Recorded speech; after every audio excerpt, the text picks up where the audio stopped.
Hi guys, and welcome back to a brand new video. Now this week is really exciting because it is Student Pride Week and they contacted me and wanted me to do a video sort of sharing my most embarrassing sexual experience, and I thought that's perfect for my channel! Now, I'm pretty sure a lot of you can relate to some of the stories I'm going to tell you.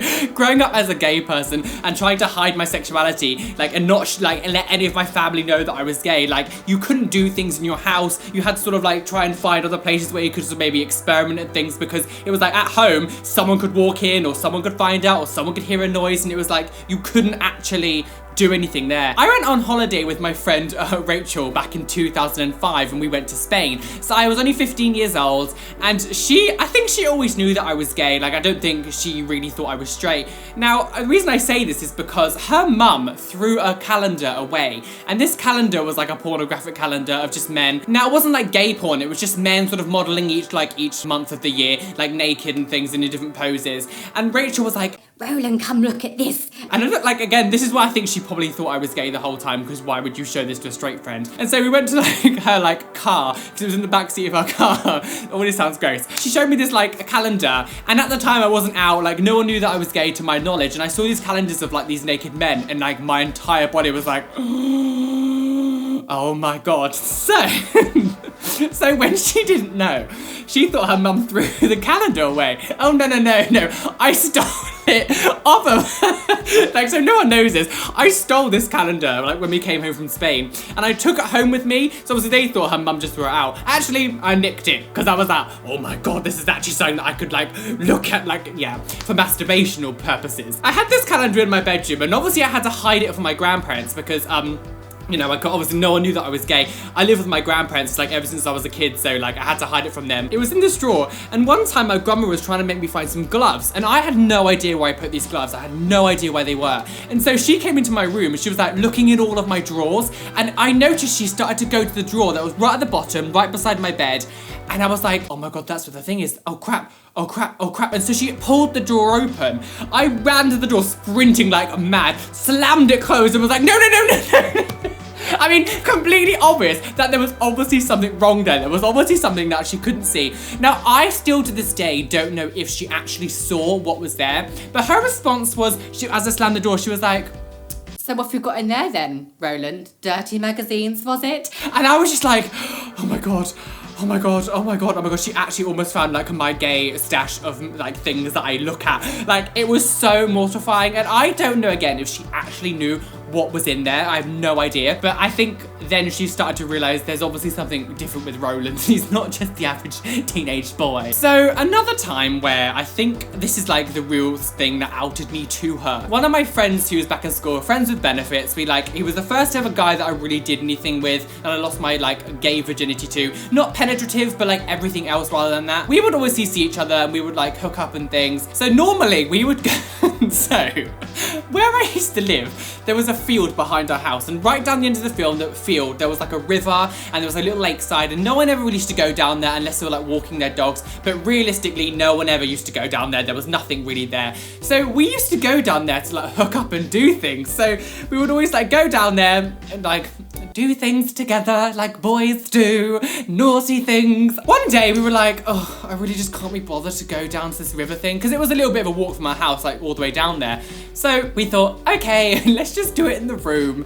Hopefully no one will walk in. And well, I was incredibly wrong. I feel weird because it's embarrassing, but thinking back, it's actually quite funny to me, this kind of stuff happened. So yes, we were going at it basically. Again, it wasn't penetrative, but everything other than that. And my grandmother never ever used to knock when she walked to my room. No matter how many times I said to her, can you knock please? She never ever did. So I was in the process of stimulating him orally, and then my grandmother opens the door, and I've never moved so fast in my entire life. He jumped back, and he must have hurt his penis, because that went right out of my mouth. It must have grazed past my teeth. Jumped back, hid himself under the covers, and I was because I was fully clothed still. I can't remember exactly what it was she came in to tell me, but her face, she was just yeah, we need to do this, blah, blah, blah. And I was just shit. She knows. She knows.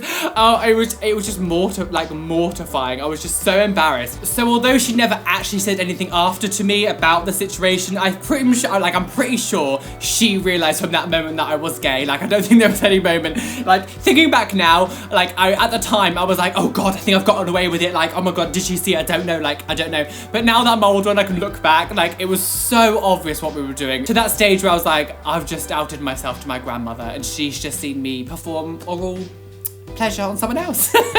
So from that point onwards, we were like, we cannot do it in the house unless there's no one there for definite. Like to that stage, like, I don't think we did it for a long time, and like the whole time we were like, let's go to the woods or somewhere, let's go even further away from the house. So we would end up doing it like the forest, like no.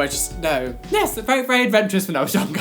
So fast forwarding a few years later, before my grandfather passed away, we used to have like carers come into the house and like look after him and things, like he would help me out and things.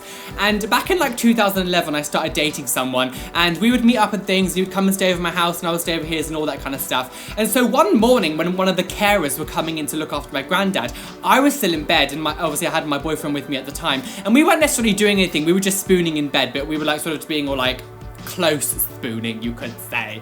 And when the carer came in, I remember she was talking to my granddad, just saying, can you do this, can you do this, can you do this? And then she was like, okay, I'm just gonna go to the bathroom and get like some soap and things. I knew, I don't know what it was, I knew that she was gonna walk in to our room. I just knew that that was gonna happen. And what do you know, like within 10 seconds of her going, I'm gonna go find the soap, she like opened my door and came to walk in my room, came in and realized it was a bedroom, and then looked down and saw me with a guy behind me, and she was quite old herself, and she was just like, I'm sorry, and like slammed the door closed and just legged it down the hallway. You could hear her running. Like, oh my God. Actually, I wasn't embarrassed with it at that time. That was more hilarious. And I looked back at my boyfriend and I was like, that was absolutely hilarious. She looked so detonated. It was to the stage where she probably ran out screaming, going, faggots, faggots, faggots. Like, it was so funny. So there are a few things that have happened to me in my past that are kind of embarrassing, kind of funny now looking back. If you would like me to make another part of this video, like I'm sure there's more things I could tell you, please let me know down below. Also, share some of your embarrassing stories that you do have, and I would absolutely love to read through them, and maybe I'll put them in a video like together. Like, I think it'd be so much fun. And also spread sex positivity. Like, these things should be nice to talk about, and like positive sexual outlooks are very good, and I don't like that sex is such a taboo and everyone has to be quiet about it. Like, it's a part of life, and I think it's great that we can share this openly together and not be embarrassed. So make sure you do that. Please hit the like button because that's really helped me out. Subscribe for more videos, and social media links are in the description. A massive shout out to Kelly and Jordan, who are my top 2 Patreons. So if you want to become a Patreon and get lots of cool rewards, there is a link in the description. And I'll see you all very soon for a brand new video. God, I did that all in one go. That was amazing. Bye.